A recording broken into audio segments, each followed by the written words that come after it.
ವೀಕ್ಷಕರೇ, ಮಹಾಭಾರತ ಯುದ್ಧ ಎನ್ನುವುದು ಕೇವಲ ಕೌರವರು ಮತ್ತು ಪಾಂಡವರ ನಡುವೆ ನಡೆದ ಯುದ್ಧ ಮಾತ್ರ ಅಲ್ಲ.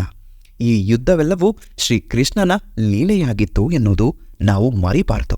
ಮಹಾಭಾರತ ಯುದ್ಧದ ಸಮಯದಲ್ಲಿ ಎಲ್ಲ ಯೋಧರ ಆಯುಧಗಳನ್ನು ಹಿಡಿದು ಯುದ್ಧ ಮಾಡಿದರೆ ಶ್ರೀಕೃಷ್ಣನು ಅರ್ಜುನನಿಗೆ ಸಾರಥಿಯಾಗುವ ಮೂಲಕ ಮಹಾಭಾರತ ಯುದ್ಧವನ್ನ ಪಾಂಡವರು ಗೆಲ್ಲುವಂತೆ ಮಾಡ್ತಾನೆ. ಮಹಾಭಾರತ ಮತ್ತು ಅನೇಕ ಪೌರಾಣಿಕ ಕಥೆಗಳಲ್ಲಿ ಶ್ರೀಕೃಷ್ಣನ ಲೀಲೆಯನ್ನ ಉಲ್ಲೇಖಿಸಲಾಗಿದೆ. ಶ್ರೀಕೃಷ್ಣ ಎಷ್ಟು ಪವಾಡ ಪುರುಷನಾಗಿದ್ದ ಎಂದರೆ ಸತ್ತ ವ್ಯಕ್ತಿಯನ್ನು ಕೂಡ ಮತ್ತೆ ಬದುಕಿಸುವಷ್ಟು ಸಾಮರ್ಥ್ಯವನ್ನ ಆತ ಹೊಂದಿದ್ದ. ಇದಕ್ಕೆ ಉತ್ತಮ ಉದಾಹರಣೆ ಎಂದರೆ ಅಭಿಮನ್ಯುವಿನ ಮಗನಾದ ಪರೀಕ್ಷಿತನನ್ನ ಮತ್ತೆ ಬದುಕಿಸಿದ ಕತೆ. ಶ್ರೀಕೃಷ್ಣ ಪರೀಕ್ಷಿತನನ್ನು ಮಾತ್ರವಲ್ಲದೆ ಇನ್ನೂ 9 ಜನರನ್ನ ಆತ ಬದುಕಿಸಿದ್ದಾನೆ. ಹಾಗಾದ್ರೆ ಆ ವ್ಯಕ್ತಿಗಳನ್ನ ಶ್ರೀಕೃಷ್ಣ ಯಾಕೆ ಬದುಕಿಸ್ತಾ, ಅವರಿಗೆ ಈ ಕೃಷ್ಣನಿಗೂ ಏನ್ ಸಂಬಂಧ ಇತ್ತು, ಪ್ರತಿಯೊಂದನ್ನ ಇದೇ ವಿಡಿಯೋನಲ್ಲಿ ತಿಳಿಸ್ತಾ ಇದ್ದೀನಿ. ವಿಡಿಯೋ ತುಂಬಾನೇ ಚಿಕ್ಕದಾಗಿರುತ್ತೆ, ಎಲ್ಲೂ ಸ್ಕಿಪ್ ಮಾಡದೆ ವಿಡಿಯೋವನ್ನ ಕೊನೆ ತನಕ ನೋಡಿ. ಹಾಗೆ ನೀವೇನಾದ್ರೂ ಶ್ರೀಕೃಷ್ಣನ ಭಕ್ತರಾಗಿದ್ರೆ ದಯವಿಟ್ಟು ಕಮೆಂಟ್ ಸೆಕ್ಷನ್ ಅಲ್ಲಿ ಜೈ ಶ್ರೀಕೃಷ್ಣ ಎಂದು ಕಮೆಂಟ್ ಮಾಡಿ. ಎಲ್ಲರೂ ಕಮೆಂಟ್ ಮಾಡ್ತೀರಾ ಅಲ್ವಾ? ಹಾಗಿದ್ರೆ ಇನ್ಯಾಕ್ ತಡ, ಬನ್ನಿ ಆ ಪರಮಾತ್ಮನ ಲೀಲೆಯನ್ನ ನಾವು ಸಹ ನೋಡ್ಕೊಂಬರೋಣ. ಮೊದಲನೇದಾಗಿ ಅರ್ಜುನ ತನ್ನ ಮಗನ ಕೈಯಲ್ಲೇ ಮರಣ ಹೊಂದಿದ್ದ. ಹೌದು ವೀಕ್ಷಕರೇ, ಅರ್ಜುನನ 4ನೇ ಹೆಂಡತಿ ಸರ್ಪವಾಗಿದ್ದಳು. ಈ ಹೆಸರು ಉಲೂಪಿ. ಒಮ್ಮೆ ದ್ರೌಪದಿ ಮತ್ತು ಯುಧಿಷ್ಠಿರನ ಕೋಣೆಯಲ್ಲಿದ್ದಾಗ ಅರ್ಜುನನು ಆಕಸ್ಮಿಕವಾಗಿ ಕೋಣೆಯನ್ನ ಪ್ರವೇಶಿಸ್ತಾನೆ. ಈ ಕಾರಣಕ್ಕಾಗಿ ಅರ್ಜುನನನ್ನ 1 ವರ್ಷಗಳ ಕಾಲ ಅರಮನೆಯಿಂದ ಹೊರಗಿಡಲಾಗತ್ತೆ. ಈ ಸಂದರ್ಭದಲ್ಲಿ ಅರ್ಜುನನು ನಾಗಲೋಕದಲ್ಲಿ ಉಲೂಪಿಯನ್ನ ಭೇಟಿಯಾಗ್ತಾನೆ. ಇದಕ್ಕೂ ಮೊದಲು ಅರ್ಜುನನಿಗೆ ತನ್ನ 3ನೇ ಹೆಂಡತಿ ಚಿತ್ರಾಂಗದೆಗೆ ಬಬ್ರುವಾಹನ ಎನ್ನುವ ಮಗನಿರ್ತಾನೆ ವೀಕ್ಷಕರೇ. ಆದರೆ ಅರ್ಜುನನಿಗೆ ಬಬ್ರುವಾಹನ ತನ್ನ ಮಗನೆಂಬುದು ತಿಳಿದಿರೋದಿಲ್ಲ. ಒಮ್ಮೆ ಬಬ್ರುವಾಹನ ಪಾಂಡವರ ಯುದ್ಧ ಕುದುರೆಯನ್ನ ಹಿಡಿದುಕೊಳ್ಳಿರ್ತಾನೆ. ಇದರಿಂದಾಗಿ ಅರ್ಜುನ ಮತ್ತು ಬಬ್ರುವಾಹನ ನಡುವೆ ಯುದ್ಧ ಪ್ರಾರಂಭ ಅನ್ನೋದು ಆಗತ್ತೆ. ಯುದ್ಧದಲ್ಲಿ ಬಬ್ರುವಾಹನನ ಕಾಮಾಖ್ಯ ದೇವಿಯ ಆಯುಧವನ್ನ ಎತ್ತಿಕೊಂಡು ಅರ್ಜುನನ ತಲೆಯನ್ನು ದೇಹದಿಂದನೇ ಬೇರ್ಪಡಿಸ್ತಾನೆ ಅಂತಾನೆ ಹೇಳ್ಬಹುದು. ಯುದ್ಧದ ನಂತರ ನಾಗಕನ್ಯೆ ಉಲೂಪಿಗೆ ಅರ್ಜುನ ತನ್ನ ಮಗನಿಂದಲೇ ಮರಣ ಹೊಂದಿರುವ ವಿಷಯ ತಿಳಿದುಬಿಡುತ್ತೆ. ಇದರಿಂದ ದುಃಖಿತಳಾದ ಉಲೂಪಿಯು ಅರ್ಜುನನನ್ನು ಯಾರಾದರೂ ಕಾಪಾಡುವಂತೆ ಗೋಗರಿತಾಳೆ. ಉಲೂಪಿಯ ಪ್ರಾರ್ಥನೆಯು ಶ್ರೀಕೃಷ್ಣನವರೆಗೆ ತಲುಪಿ ಬಿಡುತ್ತೆ ವೀಕ್ಷಕರೇ. ಭಗವಂತ ಶ್ರೀಕೃಷ್ಣ ತಕ್ಷಣವೇ ಆ ಸ್ಥಳಕ್ಕೆ ಆಗಮಿಸ್ತಾರೆ. ಶ್ರೀಕೃಷ್ಣನು ಅರ್ಜುನನನ್ನು ಉಳಿಸೋದಕ್ಕಾಗಿ ಉಲೂಪಿಯ ಬಳಿ ನಾಗಲೋಕದಿಂದ ನಾಗಮಣಿಯನ್ನ ತರುವಂತೆ ಕೇಳ್ಕೊಳ್ತಾನೆ. ಈ ನಾಗಮಣಿಯಿಂದ ಶ್ರೀಕೃಷ್ಣನು ಅರ್ಜುನನನ್ನ ಮತ್ತೆ ಬದುಕಿಸ್ತಾನೆ ವೀಕ್ಷಕರೇ. ಇದು ಮೊದಲನೇದಾದ್ರೆ, ಇನ್ನು 2ನೇದಾಗಿ ಉತ್ತರೆಯ ಗರ್ಭದಲ್ಲಿದ್ದ ಮಗುವಿಗೆ ಮರುಜನ್ಮ ನೀಡೋದು.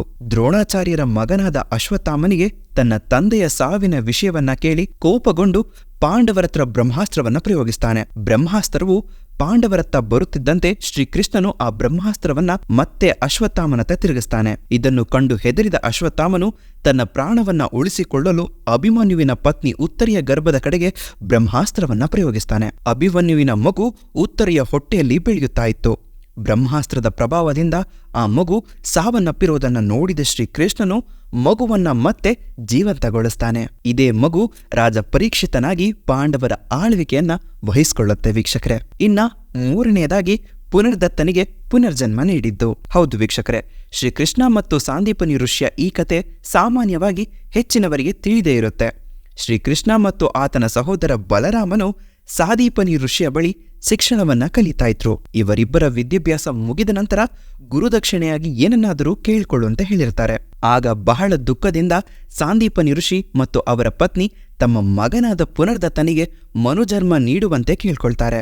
ಆಗ ಶ್ರೀಕೃಷ್ಣ ಹೇಳ್ತಾನೆ, ನಿಮ್ಮ ಮಗನನ್ನು ಗುರುದಕ್ಷಿಣೆಯಾಗಿ ಹಿಂದಿರುಗಿಸ್ತೀನಿ ಅಂತ ಶ್ರೀಕೃಷ್ಣ ಪರಮಾತ್ಮ ಭರವಸೆಯನ್ನ ಕೊಡ್ತಾರೆ. ಬಳಿಕ ಪುನರ್ದತ್ತನನ್ನ ಕರೆದುಕೊಂಡು ಬರಲು ಶ್ರೀಕೃಷ್ಣನು ಯಮಲೋಕಕ್ಕೆ ತೆರಳುತ್ತಾನೆ ವೀಕ್ಷಕರೇ. ಯಮರಾಜನ ಬಳಿ ಶ್ರೀಕೃಷ್ಣ ನಡೆದ ಘಟನೆಯನ್ನ ವಿವರಿಸಿದಾಗ ಯಮರಾಜನು ಶ್ರೀಕೃಷ್ಣನಿಗೆ ನಮಸ್ಕರಿಸಿ ಪುನರ್ದತ್ತನ ಪ್ರಾಣವನ್ನ ಹಿಂದಿರುಗಿಸ್ತಾನೆ. ನಂತರ ಶ್ರೀಕೃಷ್ಣನು ಒಂದು ಮಾನವ ದೇಹವನ್ನ ಸೃಷ್ಟಿಸಿ ಅದರಲ್ಲಿ ಪುನರ್ದತ್ತನ ಆತ್ಮವನ್ನು ಸೇರಿಸುವ ಮೂಲಕ ತನ್ನ ಗುರುಗಳಿಗೆ ಗುರುದಕ್ಷಿಣೆಯನ್ನ ನೀಡ್ತಾನೆ ಅಂತಾನೆ ಹೇಳಬಹುದು. ಇನ್ನ 4ನೇದು, ಕಂಸನಿಂದ ಕೊಲ್ಲಲ್ಪಟ್ಟ ದೇವಕಿಯ 6 ಮಕ್ಕಳನ್ನ ಶ್ರೀಕೃಷ್ಣನು ಮತ್ತೆ ಬದುಕಿಸ್ತಾನೆ ವೀಕ್ಷಕರೇ. ಹಿಂದಿನ ಜನ್ಮದಲ್ಲಿ ಶ್ರೀಕೃಷ್ಣನಿಗೆ ಕೀರ್ತಿಮಾನ್ ಸುಷೇನ, ಭದ್ರಸೇನ, ರಿಜು, ಸರ್ಮದನ ಮತ್ತು ಭದ್ರ ಹೀಗೆ 6 ಸಹೋದರರಿರ್ತಾರೆ. ಈ ಸಹೋದರರು ದೇವಕಿಯ ಗರ್ಭದಿಂದ ಜನಿಸಿದವರಾಗಿರ್ತಾರೆ. ಮತ್ತು ರಾಕ್ಷಸ ಸ್ವಭಾವದ ಕಂಸನಿಂದ ಒಬ್ಬೊಬ್ಬರಾಗಿ ಎಲ್ಲ ಪುತ್ರರು ಕೊಲ್ಲಲ್ಪಡ್ತಾರೆ. ಈ ರೀತಿಯಾಗಿ ಹಲವು ವರ್ಷಗಳ ನಂತರ ಶ್ರೀಕೃಷ್ಣನು ತನ್ನ ತಾಯಿ ದೇವಕಿಯನ್ನ ಭೇಟಿಯಾದಾಗ ಅವಳು ತನ್ನ 6 ಗಂಡು ಮಕ್ಕಳ ಮರಣ ದುಃಖದಿಂದ ದಿನ ಕಳೀತಾ ಇರೋದು ತಿಳಿದು ಬರುತ್ತೆ. ಆಗ ಶ್ರೀಕೃಷ್ಣನು ತನ್ನ ತಾಯಿಯ ಆಸೆಯನ್ನ ಪೂರೈಸಲು ಯಮರಾಜನ ಬಳಿಗೆ ಹೋಗ್ತಾನೆ. ಆದರೆ ಯಮರಾಜನು ಶ್ರೀಕೃಷ್ಣನಿನ್ನ ಸಹೋದರ ಪ್ರಾಣ ನನ್ನ ಬಳಿ ಇಲ್ಲ, ಅವರು ಪಾತಾಳದಲ್ಲಿ ರಾಜ ಬಲಿಯ ಹಿಡಿತದಲ್ಲಿದ್ದಾರೆ ಎಂದು ಹೇಳ್ಬಿಡ್ತಾನೆ. ನಂತರ ಶ್ರೀಕೃಷ್ಣನು ಪಾತಾಳ ಲೋಕಕ್ಕೆ ಹೋಗಿ ಅಲ್ಲಿಂದ ತನ್ನ ಸಹೋದರರ ಆತ್ಮಗಳನ್ನು ಮರಳಿ ತಂದು ಅವರನ್ನು ಸೂಕ್ಷ್ಮ ದೇವಿಗಳಿಗೆ ಪ್ರವೇಶಿಸಿ ಮಾತೆ ದೇವಕಿಗೆ ಪರಿಚಯಿಸುವ ಮೂಲಕ ಮೋಕ್ಷವನ್ನು ಒದಗಿಸ್ತಾನೆ. ವೀಕ್ಷಕರೇ, ಈ ರೀತಿಯಾಗಿ 9 ಜನರ ಪ್ರಾಣಗಳನ್ನು ಶ್ರೀಕೃಷ್ಣ ಉಳಿಸ್ತಾನೆ ಅಂತಾನೆ ಹೇಳ್ಬೋದು. ಇಲ್ಲೇ ನಾನು ಹೇಳಿದೆ 6 ಜನರ ಪ್ರಾಣ ಇಲ್ಲಿ ಉಳಿಸಿದ್ದ, ಇನ್ನು 3 ನಾನು ನಿಮಗೆ ಹೇಳಿದೆ. ಸೊ ಇದಿಷ್ಟು ಸೇರಿ 9 ಜನರ ಪ್ರಾಣವನ್ನ ಆತ ಮತ್ತೆ ಪುನರ್ಜನ್ಮ ಬರೋ ಹಾಗೆ ಮಾಡಿರ್ತಾನೆ. ಈ ವಿಡಿಯೋ ಬಗ್ಗೆ ನಿಮ್ಮ ಅಭಿಪ್ರಾಯ ಏನನ್ನಿಸ್ತು? ನಿಜಕ್ಕೂ ಮೈ ರೋಮಾಂಚಕವಾದ ಕತೆ ಇದು ಅಂತ ನಾನು ಅನ್ಕೊಂಡಿದ್ದೀನಿ. ನಿಮಗೆಲ್ಲ ಏನನ್ನಿಸ್ತು ಅನ್ನೋದು ನನಗೆ ತುಂಬ ಮುಖ್ಯ ಆಗತ್ತೆ. ದಯವಿಟ್ಟು ಕಾಮೆಂಟ್ ಸೆಕ್ಷನ್ ಫ್ರೀ ಇರುತ್ತೆ, ಎಲ್ಲರೂ ಸಹ ಕಾಮೆಂಟ್ ಮಾಡಿ. ಹಾಗೆ ವಿಡಿಯೋಗೆ ಲೈಕ್ ಮಾಡೋದು ಮಾತ್ರ ಮರಿಲೇಬೇಡಿ. ಇದೇ ರೀತಿ ಇನ್ನೂ ಹೆಚ್ಚಿನ ವಿಡಿಯೋಸ್ಗಳು ಆಗಾಗ ನಿಮ್ಮ ಮುಂದೆ ಬರ್ತಾನೆ ಇರುತ್ತೆ. ಮತ್ತೆ ನಾನು ಮುಂದಿನ ವಿಡಿಯೋಗಳಲ್ಲಿ ಸಿಗ್ತೀನಿ. ಅಲ್ಲಿವರೆಗೂ ಈ ನಿಮ್ಮ ಪ್ರೀತಿಯ ಸುಂದರ ಚರಿತ್ರೆ ಯೂಟ್ಯೂಬ್ ಚಾನಲ್ನ ಸದಾ ಯಾವಾಗಲೂ ನೋಡ್ತಾ ಇರಿ, ಸದಾ ಯಾವಾಗಲೂ ನಗ್ತಾ ಇರಿ. ವೀಕ್ಷಕರೇ, ವಿಡಿಯೋ ನೋಡಿದ್ದಕ್ಕಾಗಿ ನಿಮಗೆಲ್ಲರಿಗೂ ಧನ್ಯವಾದಗಳು.